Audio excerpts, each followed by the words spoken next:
Google'га кирип культ личности деп жазсаңар, көптөгөн макалалар, аныктамалар чыгат. Аларды өзүңөр окуп таанышып чыксаңар болот. Эгерде кыскача түшүнүк бере турган болсок, культ личности деген бул адатта диктаторлар өздөрү бийликке келгенде өзүнө дээрлик Кудайга кылгандай адамдарды мамиле кылышын талап кылган адамдар болгон да. Алардын дээрлик бардыгы 3 нерсеге умтулган. Биринчиси чексиз бийликке жетүүгө умтулган. Экинчиси бийлик аркылуу чексиз байлыкка. Үчүнчүсү чексиз санда аялдар менен жатып жыныстык катнашта боло бергенге умтулган, ошондой артыкчылыкка ээ болгонго аракет кылышкан. Адам баласынын тарыхында көптөгөн диктаторлор болгон, өздөрүн культ личностька айландырган. Бирок ошолордун эң эле туу чокусу же ашынып кеткени бул Мухаммед болгон. Мухаммедке чейин арабтар ар кайсы сөйлөкөткө, ар кайсы өздөрү ойлоп тапкан кудайларына бутка табынуучулар болгон.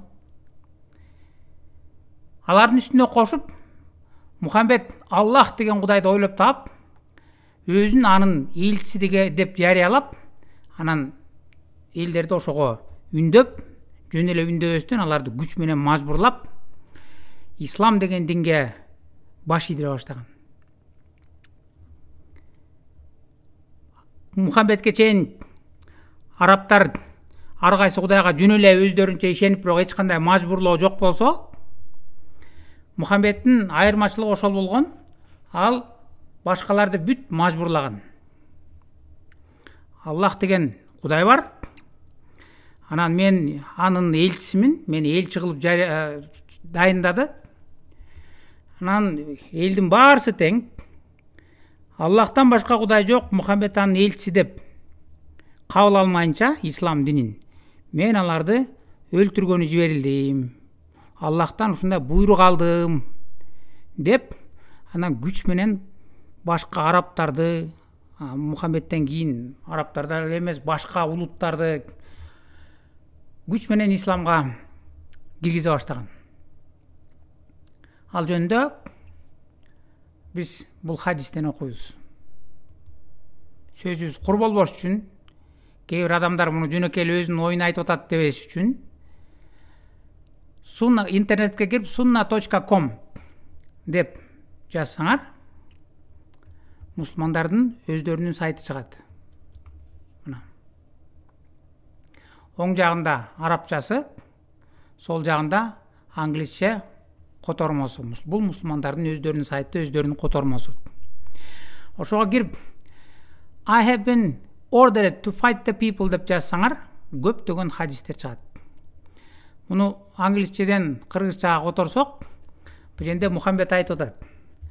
Адамдар ла илаха иллалла, Мухаммед расулулла, башкача айтканда Аллахтан башка кудай жок, Мухаммед анын элчиси деп ислам динин кабыл алып, зекет төлөп, мага толук баш ийип бермейинче, Аллах мени алар менен согушуп, аларды өлтүр деген буйрук берди деген хадистер чыгат.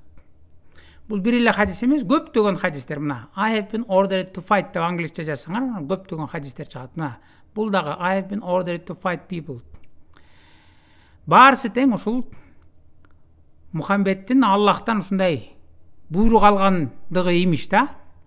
Башкалардын баарысын өлтүр, кыр, качан алар Аллахтан башка кудай жок, Мухаммед анын элчиси деп ислам динин кабыл алып, зекет төлөп, толугу менен сага баш ийип берсе, ошондо гана кей мен алардын канын төкпөйм дейт. Ошондо гана алар менден өздөрүнүн жанын сактап калат деген хадистер. Биз баарысын окуп отурбайлы, бирөө өзүңөр ачып окусаңар болот. Бирөөнү эле окуп көрөлүк. Бул мына силер көрүп аткандай өзүңөр да ачып карасаңар болот. Сахих аль-Бухари 25 номурдагы хадисти ачып карап көрөлүчү. Муну белгилеп туруп эле мындай белгилеп копия кылып мындай копия кылып туруп анан Google'га эле которуп бер десеңер, англисче билбегендер Google которуп берет. Орусча эмес, кыргызча дагы которуп берет. Мына биз эми эле жогорудагы көргөзгөн хадисте Google которуп берди. Муну окуп көрөлүчү чогуу. Да мындай дейт. Алланын элчиси саллаллаху вассалам айтты. Адамдар Алладан башка сыйынууга татыктуу зат жок жана Мухаммад Алланын элчиси деп күбөлүк бермейинче жана намазды толук окумайынча согушууга Аллах тарабынан буйрулдум. Садаканы бергиле, эгер алар муну аткарышса, анда менден ислам шариятынан башка жанын жана мал мүлкүн сактап калышат жана алардын эсебин Аллах берет. Бул хадисте жогоруда айткандай эме дейт. Мухаммед айтып атат. Мага Аллах деген бир Кудай бар, ошол мени жиберди. Аллахтан башка Кудай жок. Мухаммед анын элчиси деп адамдар ислам динин кабыл алмайынча, мен аларды Аллах тарабынан согушууга буйрулдум дейт. Аларды өлтүрөм, канын төгөм дейт. Эгерде ислам динин кабыл алса, ла илаха иллаллах Мухаммед расулулла деп, ошондо гана алар менден жанын, канын сактап калат. Ошондо гана мен аларды жанын өлтүрбөйм, болбосо алардын канын төгөм дейт. Эми бул бир эле хадисин окудук. Мындай көптөгөн хадистер бар. Ачып өзүңөр окуп көрсөңөр болот. Ошентип Мухаммед өзүнө жан жокор шайка бандиттерин өзүнө окшогон чогултуп алып, анан күч менен өзүнүн ойлоп тапкан ислам деген динин тарата баштаган. Ал динин тарата баштаганда биз жогоруда айткандай 3 нерсеге умтулган. Бул бийлик, чексиз байлык, анан чексиз санда аялдар менен жаткан артыкчылыкты же укукту өзүнө ыйгарып алган. Аны Куран деген китепти ойлоп тапканда ошол китебине аяттарды түшүрүп өзү жазып алган. Мына Аллах деген мага момундай артыкчылыктарды берип атат деп. Ал артыкчылыктарын биз Курандын бул аятынан окуйбуз. Ким пайгамбарга баш ийсе, албетте ал Аллахка баш ийген дейт. 4-сүрө 80-чи аятты ачып карасаңар, ушинтип жазылып турат. Ажында Мухаммед өзүнө мынтип жазып алган ошо. Ким пайгамбарга же Мухаммедке баш ийсеңер, демек силер Аллахка баш ийгениңер дейт. Андан кийин 48-сүрө 10-чу аятта мындай деп жазып алган. Акыйкатта сага, Мухаммедке да, сага деп Мухаммедке айтып атат. Ант бергендер Аллахка ант бергени. Аллахтын колу алардын колдорунун үстүндө. Ким антты бузса, ал өзүнө гана зыян келтирет. Ким Аллахка берген антын аткарса, ал ага жакын арада зор сыйлыктарды тартуу кылат. Биринде Мухаммед айтып атат. Ким деди? Аллах айтып атат имиш да. Мухаммед жазып алган да. Ким Мухаммедке баш ийип берсе, анан ант берсе Мухаммедке, ал Аллахка ант берген дейт. Ким антты бузса, ал жазаланат. Ким ал антты аткарса, бул жерде ким сага ант берсе деп атпайбы, Мухаммедке. Анан аны эле кайра астында ким Аллахка берген антын аткарса, башкача айтканда Мухаммедке берген антын, анда ага зор сыйлыктар берилет дейт. Суроотулат, кандай анттарды берген? Ал жөнүндө Элмир Кулиевдин которгон Кураны бар, орусча. Азыркы учурда эң популярный деген, элдер көп алып аткан, эң жакшы которулду деген Куран. Аны Дордой базарына жанында жайгашкан мечиттен барып алсаңар болот, ажында пачкалап сатып атат, жашыл китеп, Элмир Кулиевдин которгон Кураны десеңер берет. Ошол Куранда аркасында сүрөлөргө, ар бир аяттарга хадистер менен тафсирлерден алып түшүндүрмө берген. Толуктоо иретинде ал аятты кантип түшүнүш керек деген. Ошол Элмир Кулиевдин которгон Куранында 787 бетте 436 хадисте мындай деп жазылып турат. Присягу на верность посланнику Аллаха приносили все мусульмане дейт. Аллахтын элчисине ишенимдүү болобуз деп антты же присяганы бардык мусулмандар алып берген дейт, Мухаммедке ант берген дейт. Алар эми кандай мазмунда ант бергендиги жөнүндө ылдый жагында төмөнкүдөй баяндап атат. Однажды пророк пригласил нас к себе, и мы принесли ему присягу. Он велел нам присягнуть ему в том, что мы будем слушаться и повиноваться правителя во всем. Нравится нам это или нет? Тяжело для нас это или нет? Даже если он посягнет на наши права, и что мы не будем вести с ним тяжбу за власть.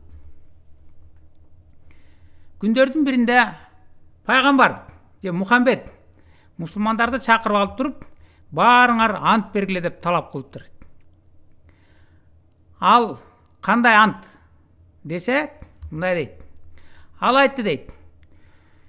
Менин буйруктарымды эгер силерге жакса дагы, жакпаса дагы, оор болсо дагы, жеңил болсо дагы, ал турмак укугуңарды тебелеп атсам дагы, эч качан мага баш көтөрбөй, нааразы болбой, мага баш ийем деп ант бергиле деген.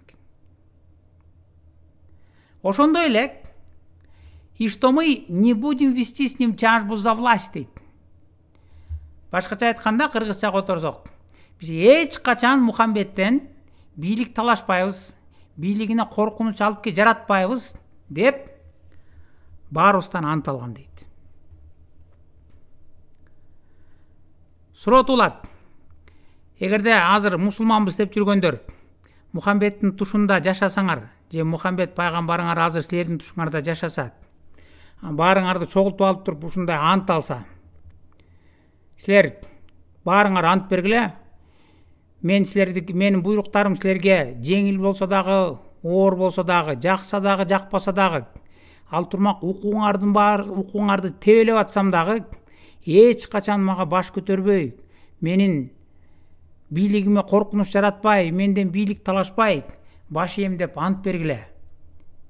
Ал турмак укугуңарды тебелеп атсам дагы десе, силер ошондой антты берет белеңер? Же бул Кудайдан эмес, Кудайдын пайгамбарына мындай бийликтин кереги эмне, мындай адамдарды өзүнө кулга айландыруунун кереги эмне деп ойлонот белеңер?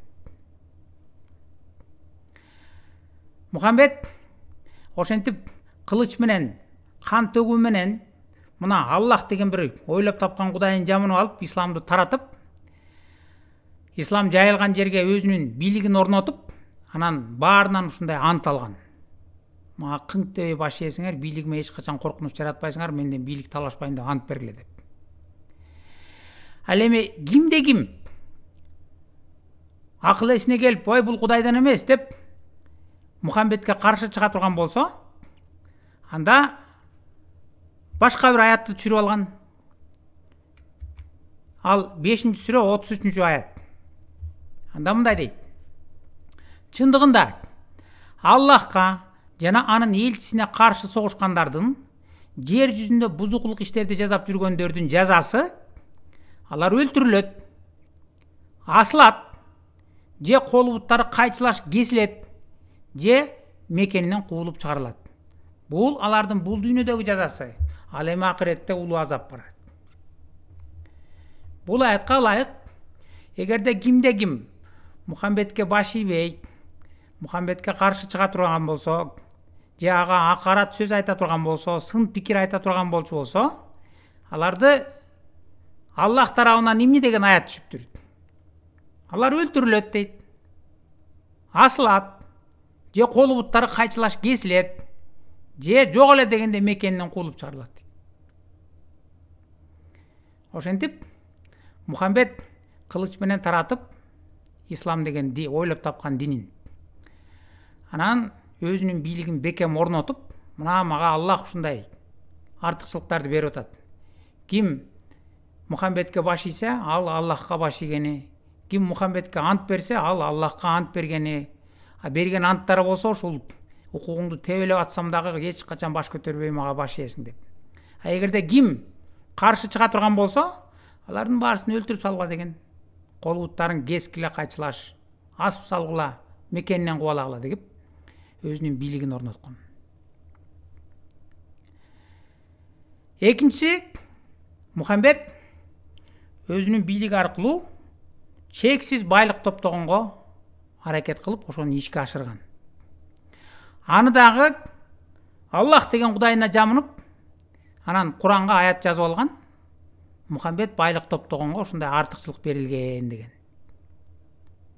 Ал жөнүндө биз 8-сүрө 41-аяттан окуйбуз. Анда мындай дейт: Согушта алган олжоңордун 5тен бири Аллахка, элчисине, жакын туугандарына, жетимдерге, мискиндерге, жолоочуларга тийиштүү экендигин билгиле. Аллах бардык нерсеге кудуреттүү дейт. Бул аятка ылайык эмне кылыш керек эле? Биз жогоруда айткандай, Мухаммед өзүнө окшогон шайкаларын, бандиттерин топтоп алып, мына Аллах деген Кудай мага ушундай буйрук берип атат деп, башкаларды өлтүрүп, кырып, күч менен исламды кабыл алдырган. Анан ошо басып алган жерден талап тоногон олжонун 5тен 1 бөлүгүн Мухаммедке тиешелүү деген аятты түшүрүп алган. Мына Аллах деген Кудай бар, ошол айтып атат. Басып алган, тоноп алган жерден олжонун, мына согушта алган олжонун деп атпайбы? 5тен 1 бөлүк Аллахтын элчиси, Аллахка, элчисине, жакын туугандарына тиешелүү болуш керек деп. 5тен 1 бөлүгү дегенде бизге түшүнүктүү болуш үчүн мисал келтирип кетсек, эгерде Мухаммед бир 10 000 аскер менен барып бир айылды чаап алса, талап тоноп адамдардын, жашоочуларын өлтүрүп, анан талап тоноп алган мал мүлктү, олжону бөлүштүрүп келгенде 5тен 1 бөлүгү деген бул 20%. Ошол Мухаммедти ээрчип барган бандиттердин 10 000 аскердин талап тоноп алганда бизге түшүнүктүү болуш үчүн эми аны долларга чыгарып койгулчу, бир 10 000 долларлык мал мүлктү тоноп алды десек, ошонун 5тен 1 бөлүгү бул 2000 доллар болот. 10 000 доллардын 5тен 1 бөлүгү 2000 доллар. Ошол 2000 доллар ал Аллахка жана Аллахтын элчисине, анын туугандарына тиешелүү болуш керек. Ал эми калган 8000 долларын жана Мухаммедти ээрчип барган 10 000 аскерине бөлүштүрүп келсең, 80 центтен тиет ар бирине. Ар бири 80 центтен алыш керек, 80 тыйындан да биздин тил менен. 2000 долларды Мухаммед алыш керек, эң жакшысын, жана анын туугандары алыш керек. Аны дагы бу жеңге мыйзамдаштырып, мына Аллах деген Кудай бар, анан Кудай айтып атат, Аллах деген Кудай мына ушундай Куранга аят түшүрдү. Талап тоноп өлтүр, күч менен исламды тарат, анан талап тоноп алган жерден олжонун 5тен 1 сеники деген аятты. Бизде президенттерди биринин артынан бирин кубалап, кетирип атканда айтып атышпайбы? Бул деген үй бүлөлүк башкарууга айландырды, жалаң эле туугандарына, өзүнүн жакындарына, куда сөөгүнө орундарды берип салды, жакшы орундарды деп. Ал эми Мухаммед болсо атайын мыйзамдаштырып, Аллах тарабынан берилген ушундай артыкчылык деп аят жазып алган. Аллахтын элчисине жана анын туугандарына тиешелүү болуш керек. Кыргызда сөз бар го, туура бийде тууган жок, туугандуу бийде ыйман жок деп. Мухаммедтин такыр ыйманы жок болгон, бул ачык эле жазып алган бу жерге. Эң биринчи Аллахка, Аллахтын элчисине, анын туугандарына берилиш керек, басып алган. Мухаммед барбаса да башкалар бүт басып алгандан кийин алар алып келиш керек. Олжону алып келип туруп 5тен 1 бөлүгүн Мухаммедке жана анын туугандарына бериш керек. Мухаммед өзү бөлүштүрүп алат. Ошентип Мухаммед чексиз бийликке жеткенден кийин чексиз байлык топтогон. ал турмак ушул жалаң 5-тен 1 бөлүгүн алып талап тоноп отуруп аябагандай байып кеткен. Ал жөнүндө дагы хадис бар. Ошол эле мусулмандардын өздөрүнүн китептеринде, өздөрүнүн хадистеринде. Аны биз Сахих аль-Бухари китеби, өзүңөр ачып карасаңар болот. Мына оң жагында арабчасы, сол жагында англисчеси. Сахих аль-Бухари 2298 дегенди ачсаңар, англис тилинде жазылып турат. Биз баарын окубайлы, мына могу көк менен белгиленип турган жерди копия кылып, анан Google'га которуп бер десек, мындай деп которуп берет. Когда Аллах сделал пророка богатым благодаря завоеваниям, дейт. Аллах пайгамбарды же Мухаммедти баскынчылык аркылуу байытып жиберген, дейт. Мухаммед жанагынтип мына Аллах деген Кудай мени жиберди. Аллахтан башка Кудай жок, Мухаммед анын элчиси деп кабыл алмайынча мен аларды өлтүргөнү буйрулдум деп басып, тоноп, өлтүрүп, тоноп алган жерден 20%-ин же 5-тен 1 бөлүгүн өзүнө ыйгарып отуруп, анан аябагандай чоң байлыкка ээ болгон. Анын баарысы тең мен курулай сөз менен айткан жокмун. Өзүңөрдү ачып карасаңар болот. Мусулмандардын өздөрүнүн сайты, өздөрүнүн хадистери, өздөрүнүн Кураны, өздөрүнүн китептери. Ошентип Мухаммед чексиз байлыкка, чексиз бийликке жеткенден кийин, үчүнчүсү биз жогоруда айткандай, чексиз санда аялдар менен жата бергенге өзүнө ыңгайлуу шартты түзгөн.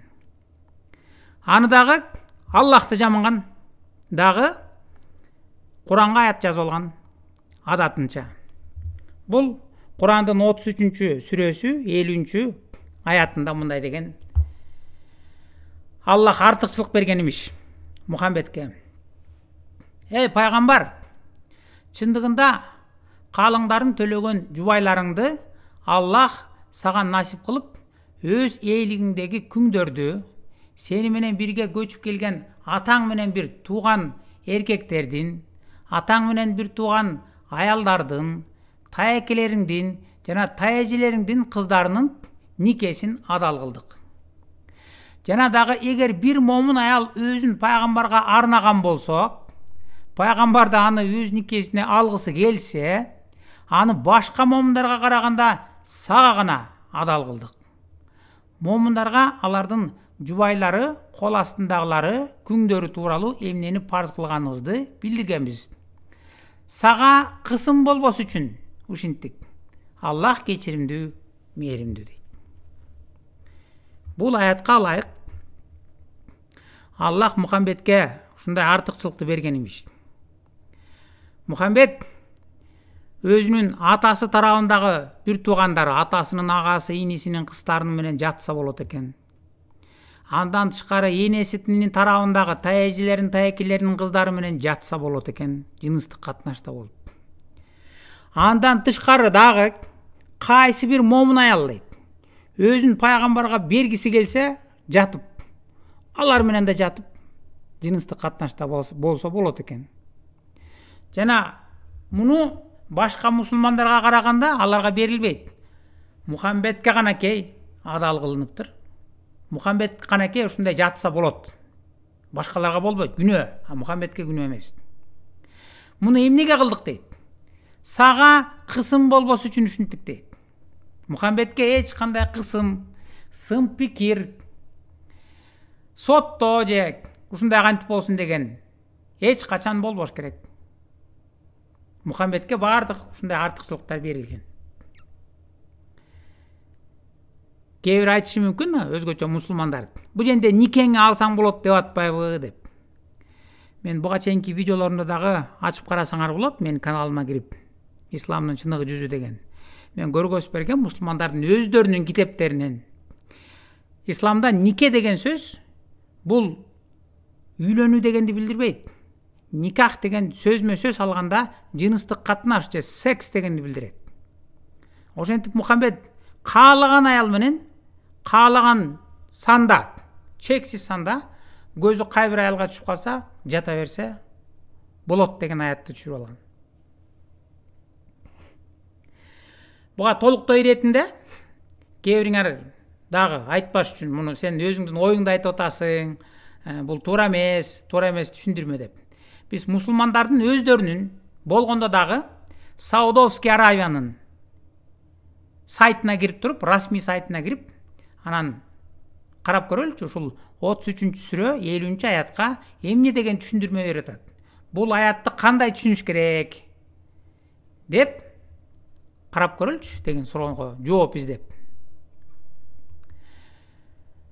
Өзүңөр дагы кирсеңер болот. Мына мен силерге көргөзүп берейин. Бул Саудовский Аравиянын расмий мамлекеттик сайты. Тафсир Аль-Кортоби. Тафсир деген бул түшүндүрмө деген ошол аятка берилген.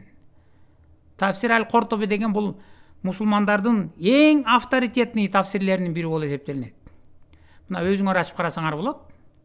Мен көргөзүп берип аткандай жазсаңар, бул жерге quran.ksu.edu.sa Саудовский Аравия деген билдирет. Тафсир Кортоби, сура 33, аят 50. Шуну жазып туруп, жазсаңар эле чыгат. Анан бул арабча өзүңөр көрүп аткандай. Бирок муну азыр технология өнүккөн, Google'га эле орусча которуп бер десеңер, ошо замат которуп берет. Мына, которуп бер дейт. Бул жерде ошол 33-сүрө 50-аятка түшүндүрмө берип атып, мындай дейт. Баарысын окубай эле коелук, биз маанилүү жерин айтып берип кетейин силерге. Мухаммедке Аллах тарабынан 16 артыкчылык берилген имиш. Алардын көбү секс артыкчылыктар. Артыкчылыктардын бири жанагы мен жогоруда айтып кеткендей, басып алган жерден эң жакшысын, олжонун жакшысын Мухаммед алыш керек. 5тен 1 бөлүгүн Мухаммед алыш керек. Каалаган аял менен жата берсе болот. Ага төлөбөй эле, акча төлөбөй. Бул жерде калың деп койгон, акчасын төлөбөй туруп эле жата берсе болот. Эне атасынан сурабай жата берсе болот. Ошондой эле 10-су дейт. Мына карап көрсөңөр болот. Мына что касается, можинен баштап окусаңар болот. Что касается дозволенного ему, то да пребудет с ним молитвы Божьи и мир, всего их 16 артыкчылык берилген. Биринчиси разделить добычу дейт. Басып алган жерден олжону эң жакшысын ошол алыш керек. Тирания 1/5 или 1/5 басып алган жерден 5тен 1 бөлүгү Мухаммедтики болуш керек деп. Анан башкаларын да өзүңөр окусаңар болот. 10-су 10 дейт мына. 10-су 10. Если он увидит женщину, ее муж должен развестись с ней, и ему разрешено жениться на ней дейт. Эгерде Мухаммедтин көзү кай бир аялга түшүп кала турган болсо, анын күйөөсү ошол замат аял менен ажырашып туруп, Мухаммедке алып келип салып бериш керек. А Мухаммед жатса болот деген түшүндүрмө. Же болбосо жана аятка ушундай түшүндүрмө берилип атат. Бул жерде жениться деп койгон орусчасында, арабчасында никах деген сөз колдонулган. Никах деген мен жогоруда айткандай, бул үйлөнүү дегенди билдирбейт араб тилинде. Исламда бул секс дегенди билдирет. Бул жөнүндө атайын видеодагы чыгарып көргөзүп бергем, далилдеп көргөзүп бергем мусулмандардын өздөрүнүн китебинен. Мухаммед жата берсе болот дейт. Эми муну жөнөкөй эле мындай айтпайт. Ал турмак, муну дагы ылдый жагын окусаңар, изилдеп келсеңер, далили менен айтып берет. Анткени Мухаммедтин көзү көп аялдарга түшчү, ошонун ичинен ошончодон өзүнүн асыранды баласы Заид деген болгон. Ошо Заидкетти өзү үйлөндүргөн Зейнеп деген аялга. Заид деген баласы үйүндө жок кезде Мухаммед үйүнө барып калып, анан Зейнепти, Заидтин аялы Мухаммедтин келини болуп калат ошондо. Ошо өз келинине өзү көрүп, көз түшүп калып, анан ошону кыйыр түрдө айтат Зейнепке. Зейнеп болсо кечинде күйөөсү Зейд келгенде ага айтат: "Сенин атаңды мага көз түшүп калды" деп. Же атабыздын. Анткени анын кайнатасы да. Анан Зейд барып Мухаммедке айтат: "Эми көзүң түшүп калыптыр, ал анда аялымды" деп. Анда Мухаммед калп эле: "Ой, жок, албайм, өзүң эле ал" демиш болуп, анан кой алайын деп тур. Анан өзүнүн баласы Зейдтен аялын тартып алып, өзүнүн келини Зейнепти тартып өзүнө аял кылып алган. Ага дагы Мухаммед өзүнө аят түшүрүп алган. Ал ошол эле 33 сүрөнүн 37 аятында жазылат. Мухаммед айткан эмиш: "Ой, Зейд, жок, албайм дедиң эле" деп. Аллах айтып атат да: "Сен адамдардан корктуң эле" дейт. "Келинин алып алды дебейби" деп. "А сен адамдардан коркпо да. Менден корк да" дейт. Аллахтан корк да. Аллах болсо айтып атат: "Мына мен сага халал кылып бербедимби? Алып жата бер келиниң менен" деп атат. Деп атайын Куранда аят түшүрүп алган. Анда өзүңөр ачып окусаңар болот. 33 сүрө 37 аятында. Анан Мухаммед ошентип келинин алган. Башкача айтканда, Мухаммед чексиз санды аялдар менен жатканга аят түшүрүп алып, анан аялдар менен дагы жатчу. Каалагандай. Өзүнүн 10 чакты аялы болгон. Бир хадисте 13 аял дейт, бир хадисте 9 аял дейт, бир хадисте 11 аял дейт. Кыскасы 10 чакты, 10дан ашык аялы бар болчу, расмий түрдө. Ал дагы Мухаммедке гана берилген артыкчылык, башка мусулмандарга берилген эмес. Башка мусулмандарга 4 канакей берилген экен, а Мухаммедке берилген. Андан тышкары күңдөр менен жата берсе болот, а күңдөргө эч кандай чек коюлган эмес. Мухаммед күңдөр менен да жаткан. Мария деген күңү болгон. Ал жөнүндө дагы мен айтып бергем өзүмдүн башка видеолорумда. Андан тышкары кайсы бир аял өзүнүн арнап келип жатып берем десе, Мухаммед жата берсе болот деген артыкчылыктарды өзүнө ыйгарып алган. Анан аны Куранга жазып, хадистерге жазып, мына бул Аллах берип атат мага, биздин Кудай ушундай мага артыкчылыктарды берип атат деген. Мухаммедтин бул Зейдтин аялы Зейнеп менен эле эмес, чексиз санды аялдар менен жаткандыгы жөнүндө хадис бар. Мухаммед ар кайсы аял менен жатканын көрүп, Мухаммедтин жана 10 чакты аялынын бири Айша кызганчумун дейт. Кызганып, анан аларга аябагандай жаман көз менен карачу экен.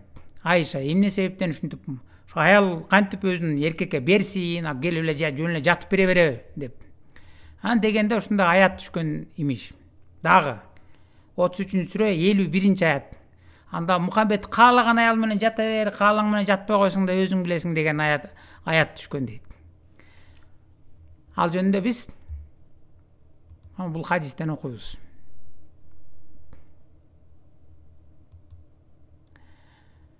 Жакындатып көргөзүп берейин, өзүңөр дагы ачып карасаңар болот.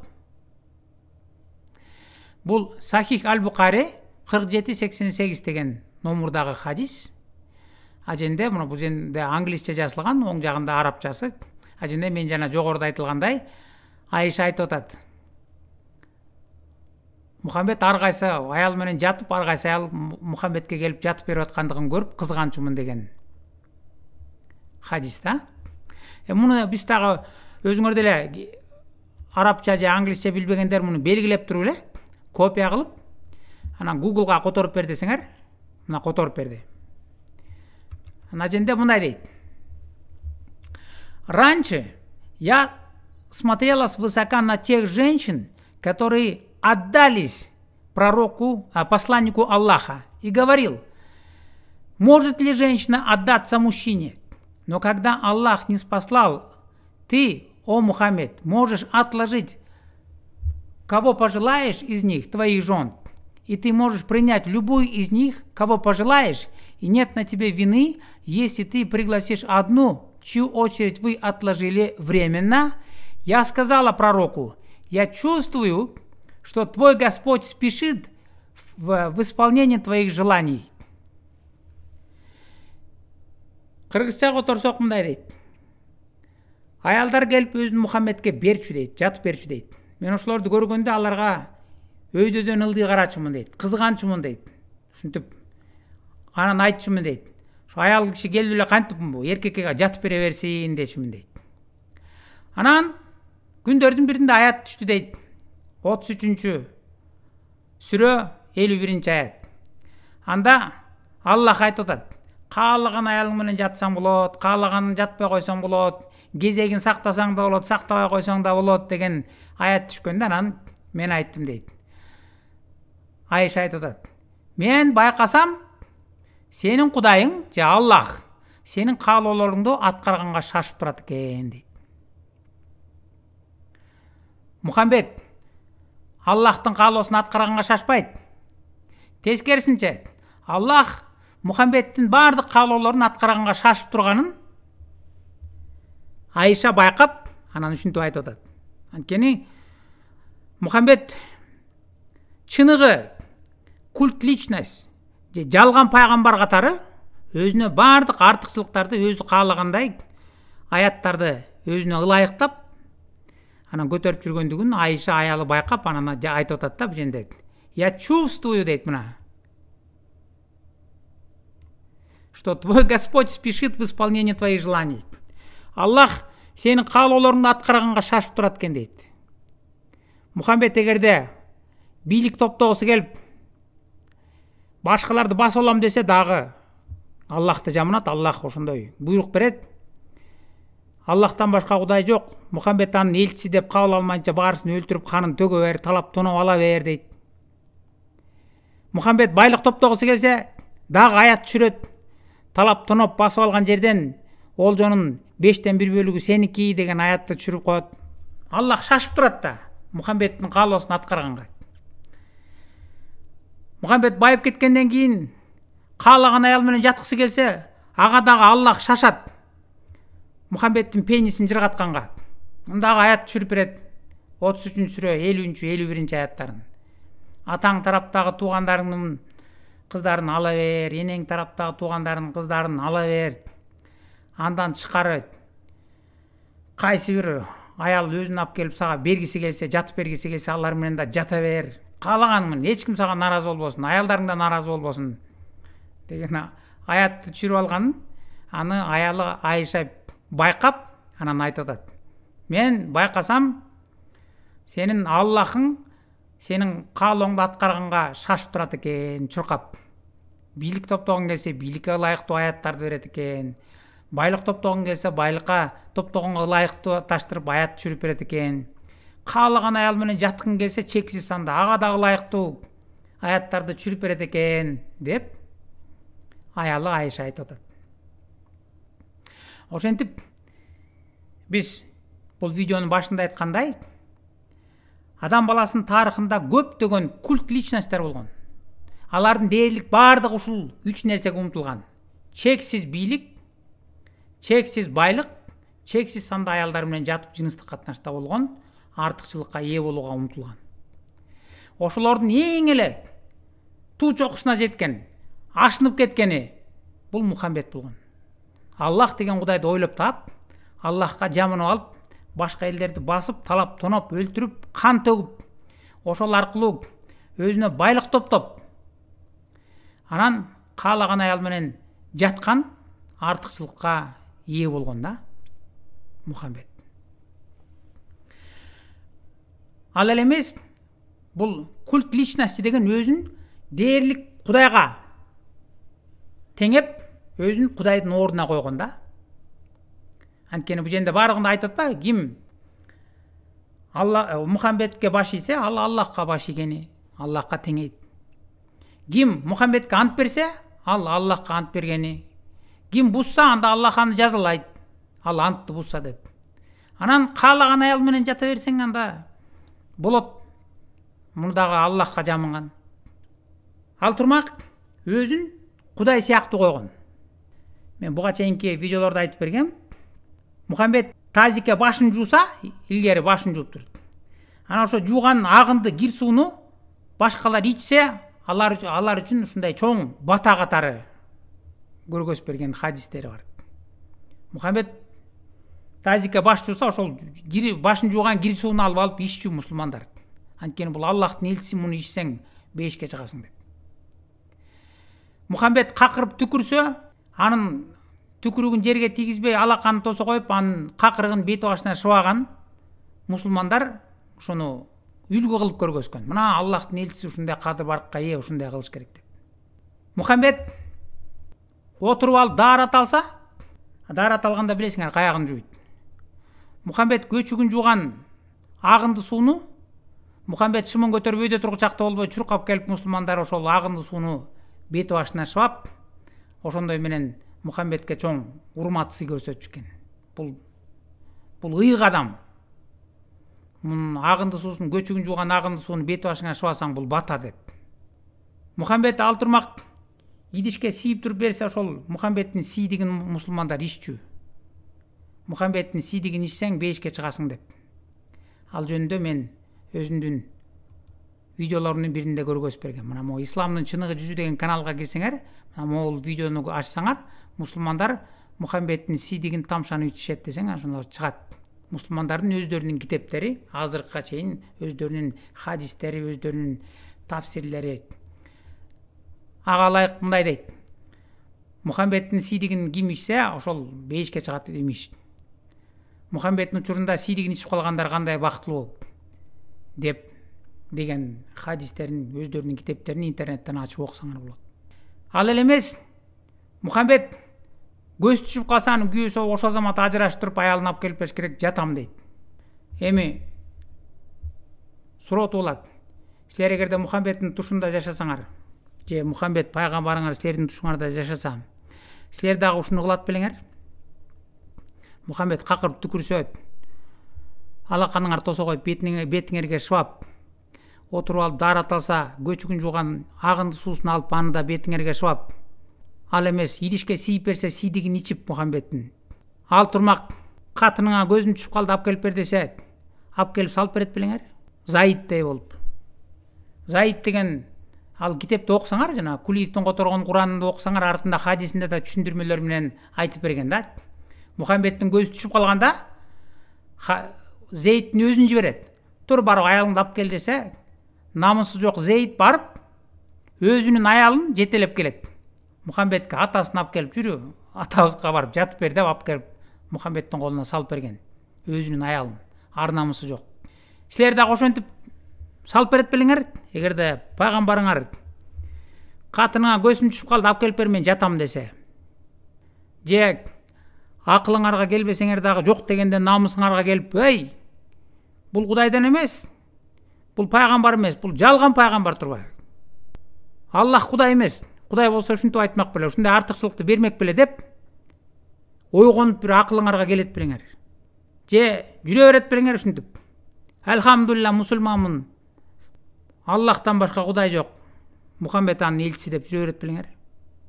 Исламды чыныгы жүзүн эмнеге окутат, анын ичинде эмнелер жаткандыгын, Мухаммеддин ким болгондугун, ал жөнөкөй эле бир жалган пайгамбар, культ личностька көтөргөн өзүн, Аллах деген Кудайды ойлоп таап, элди дүйнөгө баскынчылык, кан төгүн алып келип, ошол аркылуу өзүнө чексиз бийлик, байлык, чексиз санда аялдар менен жатканга ылайыктап жазып алган Куранын көтөрүп жүргөнүн, ошону элдерге таратып, акылы жок адамдарды исламга айландырып жүргөнүн көпчүлүк билбейт.